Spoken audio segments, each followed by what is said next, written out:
नमस्कार and welcome to मित्र ज्ञान। आज हम डिस्कस करेंगे 5 क्वेश्चंस फॉर यूपीएससी। आज तारीख है 14 अक्टूबर 2023। तो चलिए वीडियो शुरू करते हैं बिना किसी देरी के। सबसे पहला क्वेश्चन आपके सामने आ चुका है, तो चलिए इसको पढ़ते हैं और आप इसका जवाब देना। सबसे पहला क्वेश्चन कहता है, भारत में गठित निम्नलिखित में से कौन सी समिति पुलिस सुधार से संबंधित है। आपके यहाँ पर स्टेटमेंट दिए गए हैं। पहला स्टेटमेंट कहता है, पद मना भैया समिति 2000, मलीमत समिति 2000, न्यायमूर्ति JS वर्मा समिति 2012। आपके ऑप्शन है 1 और 2, केवल 2, 2 और 3, 1, 2, 3। आपको बताना है कि इनमें से कौन कौन से सही है। ठीक है, उम्मीद है आपने इसका सवाल का उत्तर आपने कर लिया होगा। तो इसका जो जवाब है वो है डी, यानी तीनों के तीनों सही हैं। ये तीनों जो समिति हैं पुलिस सुधार से संबंधित है। चलिए थोड़ा सा पुलिस से संबंधित जितनी भी कमेटीज हैं, जितने भी कमीशन हैं, उसको देख लेते हैं। 1977 से लेके 81 तक, ठीक है, नेशनल पुलिस कमीशन बनता है। फिर 1998 में रे बैरियो कमेटी बनती है। 2000 में पद मना भैया कमेटी बनती है। 2002 से लेकर 2003 में मलीमत कमेटी बनती है। 2005 में पुलिस एक्ट ड्राफ्टिंग कमेटी बनती है। 2006 में सुप्रीम कोर्ट के डायरेक्शंस आते हैं। 2007 में सेकंड एडमिनिस्ट्रेटिव रिफॉर्म्स कमीशन बनता है। 2012 से लेकर 2013 में जस्टिस JS वर्मा कमेटी बनाई जाती है। और 2015 में police act drafting committee second बनाई जाती है। ये सभी की सभी आपको ध्यान में होना चाहिए, जो किससे संबंधित है, पुलिस रिफॉर्म से या पुलिस सुधार से संबंधित है। तो चलिए सेकंड क्वेश्चन की तरफ चलते हैं। हमारा सेकंड क्वेश्चन कहता है, उपभोक्ता खाद्य मूल्य मुद्रास्फीति, इसको इंग्लिश में बोलते हैं कंज्यूमर फूड प्राइस इन्फ्लेशन, यानी CFPI के संबंध में निम्नलिखित कथनों पर विचार कीजिए। पहला स्टेटमेंट बोलता है, CFPI व्यापक थोक मूल्य सूचकांक का एक उप घटक है। दूसरा स्टेटमेंट बोलता है, CFPI विशिष्ट खाद्य पदार्थों के मूल्य परिवर्तन को ट्रैक करता है, जो सामान्यतः दैनिक रूप से घरों में उपभोग किए जाते हैं। आपने ये दो यहाँ पर स्टेटमेंट पढ़ लिए। आपके जो ऑप्शन है केवल एक सही है, केवल दो सही है, एक और दो दोनों सही है, ना तो एक ना ही दो। उम्मीद है आपने इसका भी जवाब अपने मन में सॉल्व कर लिया होगा। इसका जो जवाब है वो है बी, यानी केवल सेकंड स्टेटमेंट सही है, जो पहला है वो गलत है। चलिए थोड़ा सा जान लेते हैं कंज्यूमर फूड प्राइस इन्फ्लेशन के बारे में। सबसे पहले आपको ये पता होना चाहिए कि इन्फ्लेशन क्या होता है। इन्फ्लेशन को हिंदी में बोलते हैं मुद्रास्फीति। मुद्रास्फीति यानी महंगाई। ठीक है, मान लेते हैं कि कोई चीज है, जैसे कि यहाँ पर एक कप चाय है, ठीक है, एक यहाँ पे कप है।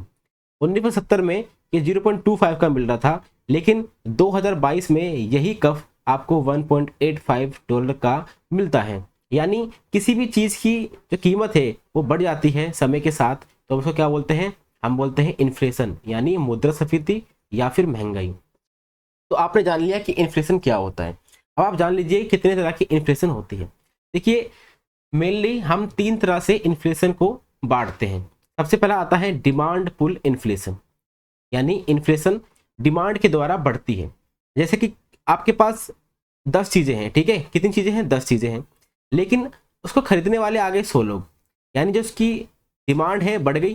डिमांड क्या हो गई, बढ़ गई। अब क्योंकि 10 ही आपके पास प्रोडक्ट है और आप 100 लोग खरीदने के लिए आ गए, तो आप क्या करोगे, इनके दाम बढ़ा दोगे।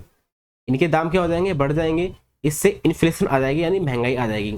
इसी को हम बोलते हैं डिमांड पुल इन्फ्लेशन, यानी डिमांड के कारण इन्फ्लेशन आ जाना। ठीक है, आपने पहला देख लिया। सेकंड नंबर पे आता है कॉस्ट पुश इन्फ्लेशन, यानी जब कॉस्ट बढ़ जाती है उससे इन्फ्लेशन बढ़ जाती है।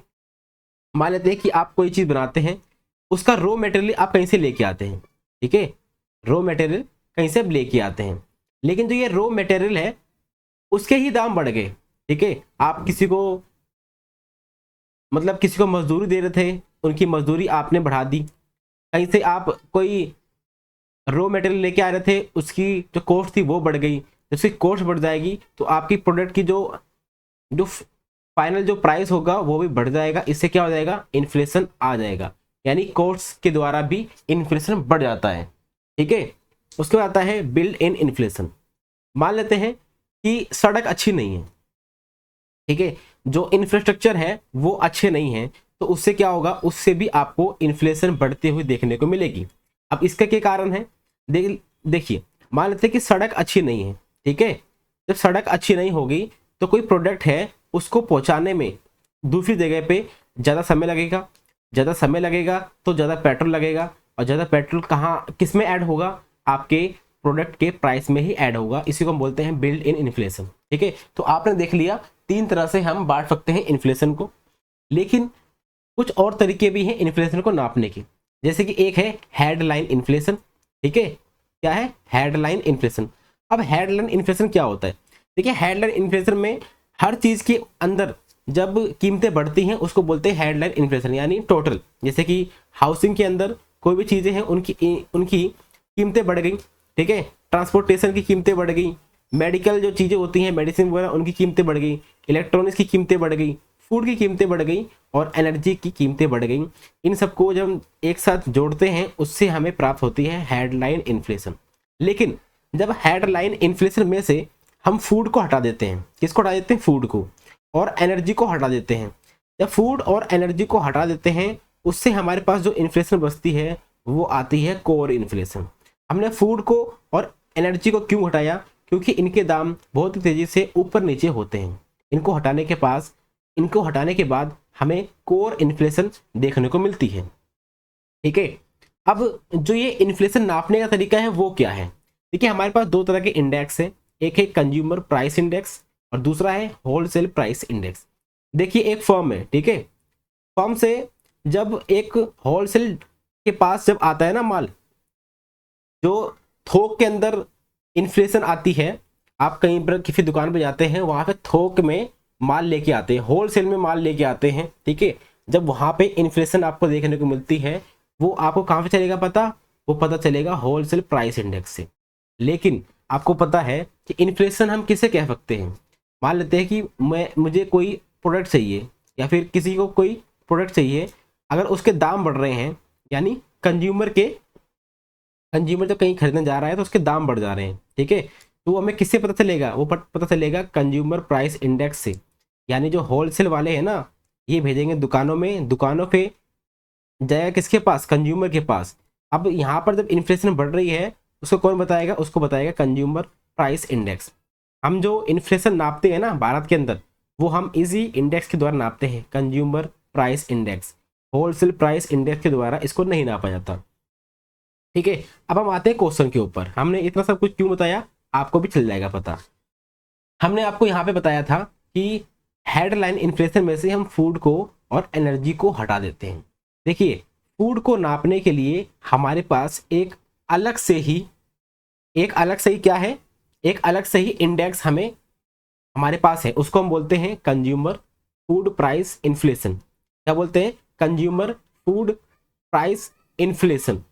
अब ये क्या करता है, ये जितने भी खाद्य पदार्थ होते हैं ना उसके अंदर कोई भी परिवर्तन होता है उसको चेक करता है, ठीक है, कि कितना ज़्यादा इसके अंदर इन्फ्लेशन बढ़ते हुए हमें दिख रही है, ठीक है। अब जो CFPI है वो किसका पार्ट है, CPI का, क्योंकि यहाँ पर सिंपल सा है, consumer food price inflation, consumer price inflation का ही ये एक उपघटक है, ठीक है। और जितने भी अनाज होते हैं, सब्जियां होती हैं, फल होते हैं, डेयरी उत्पाद होते हैं, मांस होते हैं, ठीक है, अन्य जो भी खाने की चीज़ें हैं वो सब चीज़ों पे, उन सब चीज़ों पे ये हमें बताता है कि कितनी महंगाई हो रही है, CFPI के बारे में बताता है, ठीक है। इसीलिए जो हमने आपको बताया था कि इसका जो ऑप्शन बी है सेकंड क्वेश्चन का, वो किस लिए था, क्योंकि यहाँ पे लिखा हुआ था थोक मूल्य सूचकांक। ये गलत है क्योंकि CPI का ये एक उपघटक है, और ये तो बिल्कुल सही लिखा हुआ है कि दैनिक रूप से घरों में उपभोग किए जाते हैं, इसलिए बी सही हो जाता है। अब चलते हैं क्वेश्चन नंबर 3 के ऊपर। क्वेश्चन नंबर 3 बोलता है महाकाल के बारे में, ठीक है। क्वेश्चन पढ़ते हैं, महाकाल मंदिर के संबंध में निम्नलिखित कथनों पर विचार कीजिए।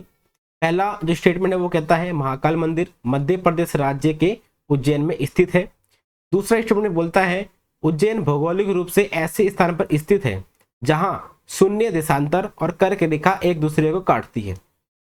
तीसरा स्टेटमेंट बोलता है यह मंदिर चालुक्य और मराठा दोनों शैलियों की वास्तुकला का उपयोग करके बनाया गया है। आपके ऑप्शन है ऊपर दिए गए केवल एक सही है, केवल दो सही हैं, सभी 3 सही हैं, कोई भी सही नहीं है। उम्मीद है आपने इसका जवाब भी अपने मन में कर लिया होगा। इसका जो जवाब है वो है सी, यानी जो आपने यहाँ पे 3 स्टेटमेंट पढ़े हैं, तीनों के तीनों सही हैं। ठीक है, यहाँ पर आप देख पा रहे होंगे, यहाँ पर ज्योतिर्लिंग की फोटो आपको देखने को मिल रही है। देखिए, जो महाकाल मंदिर है, जिसको हम महाकालेश्वर मंदिर भी कहते हैं, आपको कुछ इस प्रकार से देखने को मिलेगा। ठीक है, अभी आपको कहाँ पे देखने को मिलेगा? जो मध्य प्रदेश है, मध्य प्रदेश में उज्जैन है, उज्जैन के अंदर आपको महाकालेश्वर मंदिर या फिर महाकाल मंदिर देखने को मिलेगा। सॉरी, देखिए हमारे पास, हमारे भारत के अंदर 12 ज्योतिर्लिंग आपको देखने को मिलेंगे। ठीक है, इस 12 ज्योतिर्लिंग में से आपको 2 ज्योतिर्लिंग आपको मध्य प्रदेश में देखने को मिलेंगे। कहाँ पे देखने को मिलेंगे? एमपी के अंदर। इसमें से एक आपको देखने को मिलेगा महाकालेश्वर ज्योतिर्लिंग, यानी जिस मंदिर के बारे में अभी हम डिस्कस कर रहे हैं, महाकाल मंदिर, वो भी एक ज्योतिर्लिंग है। और दूसरा कौन सा है? वो है ओमकारेश्वर ज्योतिर्लिंग। ठीक है, ये दोनों कहाँ पर है? एमपी में ही है, मध्य प्रदेश में ही है।